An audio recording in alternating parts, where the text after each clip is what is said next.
যদি আসে ওকে কিন্তু খেতে দিস। পরদিন সকালে বাইরে এসে দেখি গেটের বাইরে দাঁড়িয়ে আমার সেই কালকের অতিথি। বললাম, কাল তোকে খেতে নেমন্তন্ন করলাম, এলি না কেন? আজ কিন্তু তুই খেয়ে যাবি, না খেয়ে যাস নে। আজকের নিবেদন হলো শরৎচন্দ্র চট্টোপাধ্যায়ের কলমে দেওঘরের স্মৃতি। দেরি না করে শুরু করা যাক আজকের নিবেদন। চিকিৎসকের আদেশে দেওঘরে এসেছিলাম বায়ু পরিবর্তনের জন্য। আসার সময় রবীন্দ্রনাথের সেই কবিতাটা আমার বারংবার মনে হয়েছিল। ওষুধে ডাক্তারে ব্যাধির চেয়ে আদি হলো বড়, করলে যখন অস্থির জ্বর জ্বর, তখন বললে হাওয়া বদল করো। বায়ু পরিবর্তনে সাধারণত যা হয় সেও লোক জানে, আবার আসেও। আমিও এসেছি। প্রাচীর ঘেরা বনের মধ্যে একটা বড় বাড়িতে থাকি। রাত্রি 3টে থেকে কাছে কোথাও একজন গলা ভাঙা একঘেয়ে সুরে ভজন শুরু করে। ঘুমটা আমার ভেঙে যায়। দোর খুলে বারান্দায় এসে বসি। ধীরে ধীরে রাত্রি শেষ হয়ে আসে। পাখিদের আনাগোনা শুরু হয়। দেখতাম ওদের মধ্যে সবচেয়ে ভরে ওঠে দোয়েল। অন্ধকার শেষ হতে না হতেই তাদের গান আরম্ভ হয়। তারপর একটি দুটি করে আসতে থাকে বুলবুলি, শ্যামা, শালিক, টুনটুনি। পাশের বাড়ির আম গাছে, এ বাড়ির বকুলগঞ্জে, পথের ধারে অসুস্থ গাছের মাথায়। সকলকে চোখে আমি দেখতে পেতাম না, কিন্তু প্রতিদিন ডাক শোনার অভ্যাসে মনে হতো যে যেন ওদের প্রত্যেককেই আমি চিনি। হলদে রঙের একজোড়া রঙিন পাখি একটু দেরি করেই আসতো। প্রাচীরের ধারে ইউক্যালিপটাস গাছের সবচেয়ে উঁচু ডালটায় বসে তারা পদ্ম হাজিরা হেঁকে যেত। হঠাৎ কি জানি কেন 2 দিন এলো না। দেখে একটু ব্যস্ত হয়ে উঠলাম। কেউ ধরল না তো? এদেশে বাঁধের অভাব নেই। পাখি চালান দেওয়া তাদেরই ব্যবসা। কিন্তু 3 দিন পরে আবার দুটোকে ফিরে আসতে দেখে মনে হলো যেন সত্যিকারের একটা ভাবনা আমার ঘুচে গেল। এমন করেই আমার সকাল কাটে। বিকালে গেটের বাইরে পথের ধারে এসে বসি। নিজের সামর্থ্য নেই বেড়াবার, যাদের আছে তাদের প্রতি চেয়ে চেয়ে আমি দেখি। দেখতাম মধ্যবিত্ত গৃহস্থের ঘরে পীড়িতদের মধ্যে মেয়েদের সংখ্যা সবচেয়ে বেশি। প্রথমেই যেত পা ফুলো ফুলো অল্প বয়সী একদল মেয়ে। বুঝতাম এরা বেরি বেরির আসামি। ফোলা পায়ের লজ্জা ঢাকতে বেচারাদের কতই না যত্ন। মোজা পরার দিন নয়, গরমও পড়েছে, তবুও দেখি কারোর পায়ে আঁট করে মোজা পরা। কেউ বা দেখিতাম মাটি পর্যন্ত লুটিয়া কাপড় পরিয়াছে। সেটা পথ চলার বিঘ্ন, তবু কৌতূহলী লোকচক্ষু থেকে তারা বিকৃতিটা আড়াল রাখতে চায়। আর সবচেয়ে দুঃখ হতো আমার একটি দরিদ্র ঘরের মেয়েকে দেখে। সে সবসময় একলা যেত, সঙ্গে আত্মীয় স্বজন তার নেই, শুধু 3টি ছোট ছোট ছেলে মেয়ে। বয়স বোধ করি ওই 24 কি 25 হবে, কিন্তু দেহ যেমন শীর্ণ, মুখও তেমনি পান্টুর। কোথাও যেন এতটুকু রক্ত সেখানে নেই। শক্তি নেই নিজের দেহটাকে টানবার। তবু সবচেয়ে ছোট ছেলেটি তার কোলে। সে তো আর হাঁটতে পারে না, অথচ রেখে আসবারও তার ঠাঁই নেই। কি ক্লান্তই না মেয়েটার চোখের চাহনি। মনে হতো আমাকে দেখে সে যেন একটু লজ্জা পায়। কোনো মতে এই স্থানটুকু তাড়াতাড়ি পালাতে পারলেই সে বাঁচে। ছেঁড়া খোড়া জামা কাপড়ে সন্তান তিনটি ঢেকে ঢুকে পথই সে এই পথেই চলিত। হয়তো ভেবেছে আর কিছুতেই যাওয়া হলো না। সাঁওতাল পরগনার স্বাস্থ্যকর জল হাওয়া এই অত্যন্ত ক্লেশকর হাঁটার মধ্যে দিয়েই সেটুকু সে পূরণ করে নিতে পারবে। রোগ মুক্ত হয়ে আবার ফিরে পাবে বল, ফিরে পাবে আশা, আবার স্বামী পুত্রের সেবায় সংসারের নারী জীবনটা সার্থক করে তুলবে।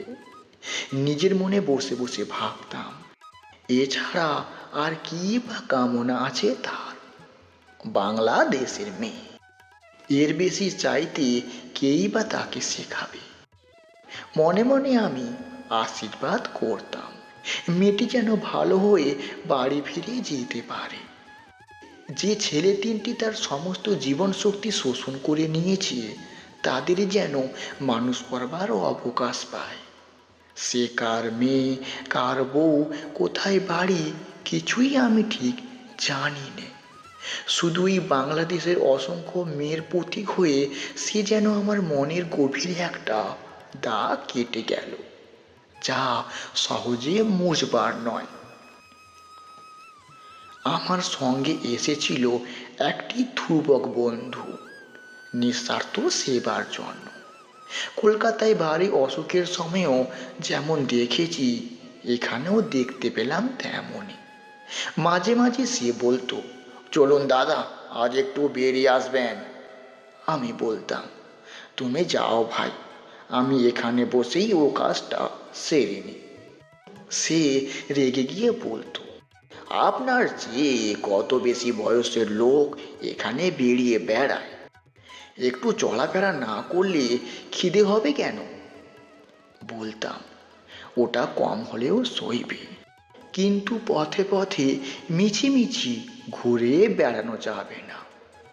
সে রাগ করেই একলাই বেরিয়ে পড়ত, কিন্তু সাবধান করে দিত, অন্ধকারে বাড়ি ফিরবেন না যেন, আলো আনতে চাকরদের ডাকবেন, এদিকে করেত সাপটা একটু বেশি, ওরা কিন্তু নিরহ জীব, কেবল গায়ে পা দেওয়াটা তারা ঠিক পছন্দ করে না।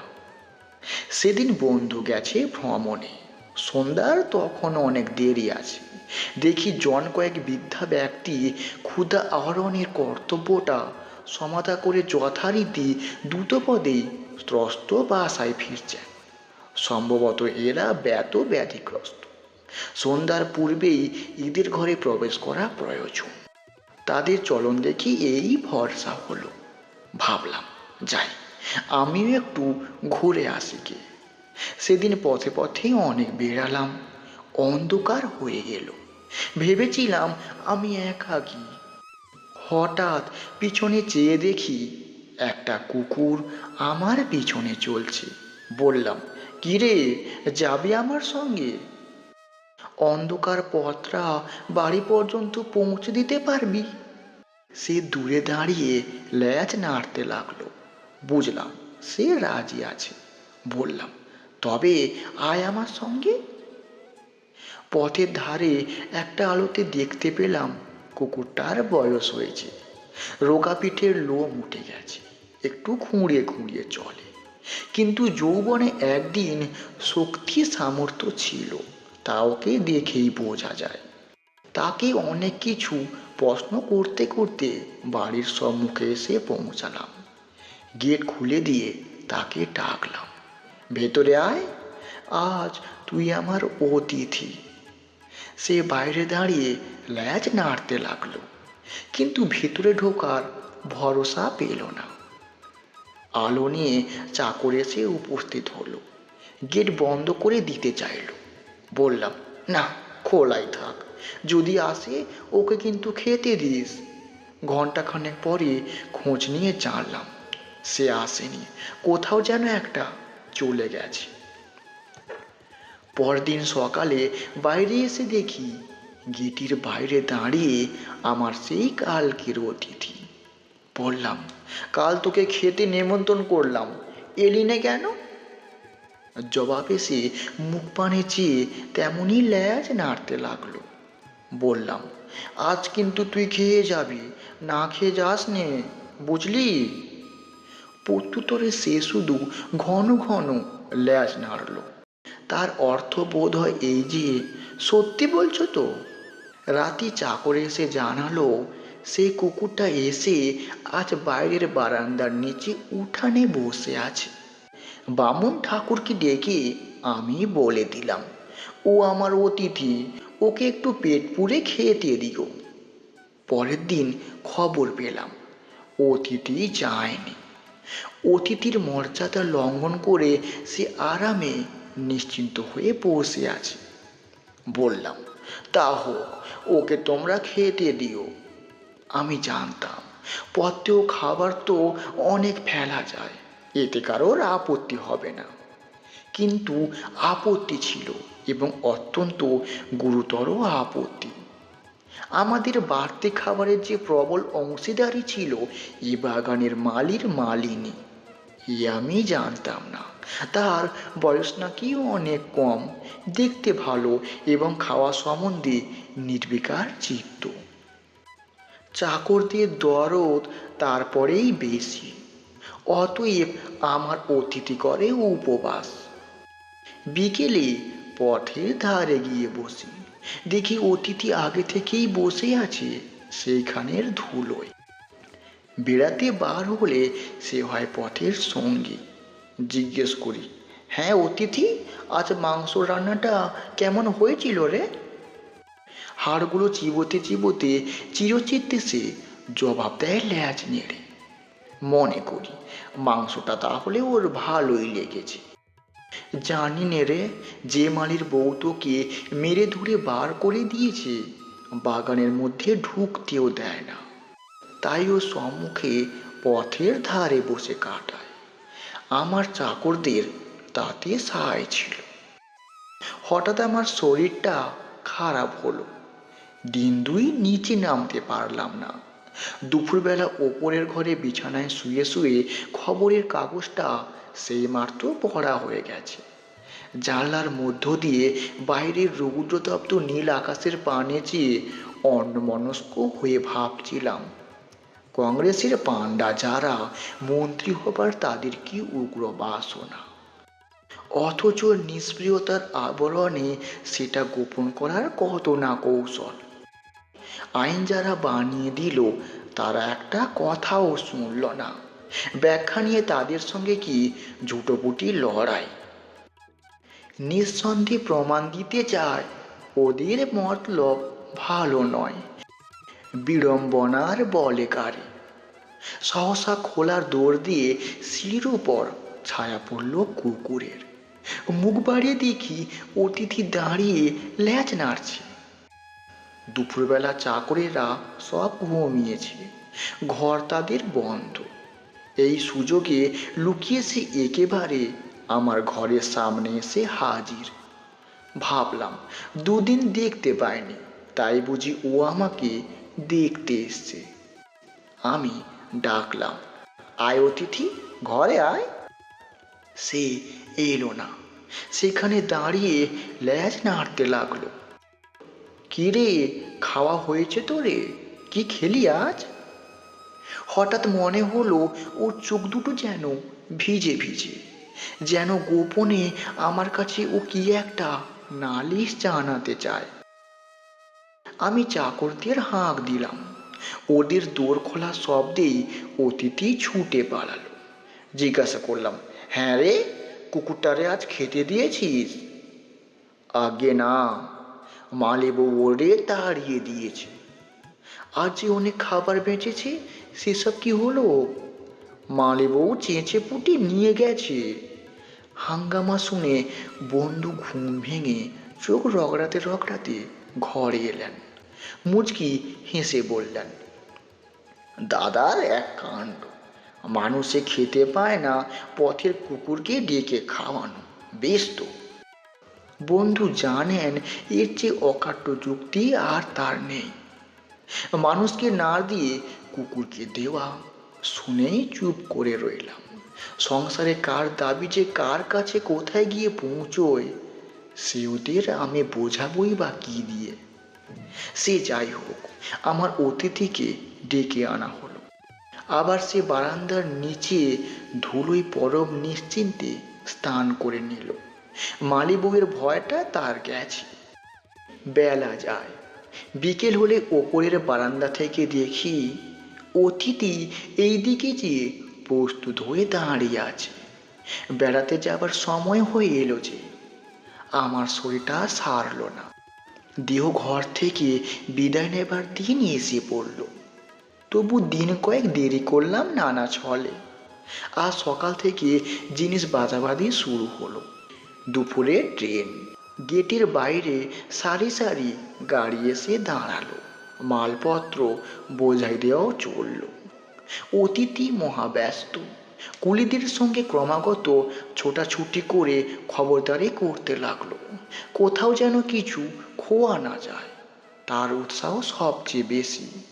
একে একে গাড়িগুলো সব ছেড়ে দিল। আমার গাড়িটাও চলতে শুরু করলো। এখানে এসছিস? সে ল্যাজ নেড়ে আবার জবাব দিল। কি জানি তার মানে আমি ঠিক বুঝে উঠতে পারলাম না। টিকিট কেনা হলো, মালপত্র তোলা হলো। বন্ধু এসে খবর দিলেন ট্রেন ছাড়তে আর মাত্র 1 মিনিট দেরি। সঙ্গে যারা তুলে দিতে এসছিল তারা সবাই বকশিস পেল না কেবল অতিথি। গরম বাতাসে ধুলো উড়িয়ে সামনেটা আচ্ছন্ন করেছে। যাবার আগে তারই মধ্য দিয়ে ঝাপসাই দেখতে পেলাম স্টেশনের ফটকের বাইরে দাঁড়িয়ে এক দৃষ্টিতে চেয়ে আছে আমার সেই অতিথি। ট্রেন ছেড়ে দিল। বাড়ি ফিরে যাবার আগ্রহ মনের মধ্যে কোথাও খুঁজে পেলাম না। কেবলই মনে হতে লাগলো অতিথি আজ ফিরে গিয়ে দেখবে বাড়ির লোহার গেটটা বন্ধ, ঢোকবার জো নেই। পথে দাঁড়িয়ে দিন দুই তার এভাবেই কাটবে। হয়তো নিস্তব্ধ মধ্যাহ্নের ফাঁকে লুকিয়ে সে ওপরে উঠে আমাকে খুঁজবে, আমার ঘরটা খুঁজবে। তারপরে পথের কুকুর পথেই আশ্রয় নেবে। হয়তো ওর চেয়ে তুচ্ছ জীব এ শহরে আর নেই। দেহ ঘরে বাসের কটা দিনের স্মৃতি ওকে মনে করেই লিখে রেখে গেলাম। এই ছিল আজকের দিনের ছোট্ট একটা গল্প। গল্পটা তোমাদের কেমন লাগলো ছোট্ট একটা কমেন্ট করে জানিও। তোমাদের একটা কমেন্ট আমাদের আরও উৎসাহ করে তোলে নিত্য নতুন গল্প বানাতে শোনাতে। আমাদের গল্পগুলো ভালো লাগলে আমাদের ইউটিউব চ্যানেলটি সাবস্ক্রাইব করে আমাদের সঙ্গে থেকো। আর এরকম নিত্য নতুন গল্প শুনতে হলে প্রতিদিন রাত ঠিক 9টার সময় চলে এসো। আসতে ভুলো না যেন। তোমরা সবাই ভালো থেকো, সুস্থ থেকো, নিজেদের খেয়াল রেখো। চলো আবার দেখা হচ্ছে কাল রাত ঠিক 9টার সময়। আজ এই পর্যন্ত।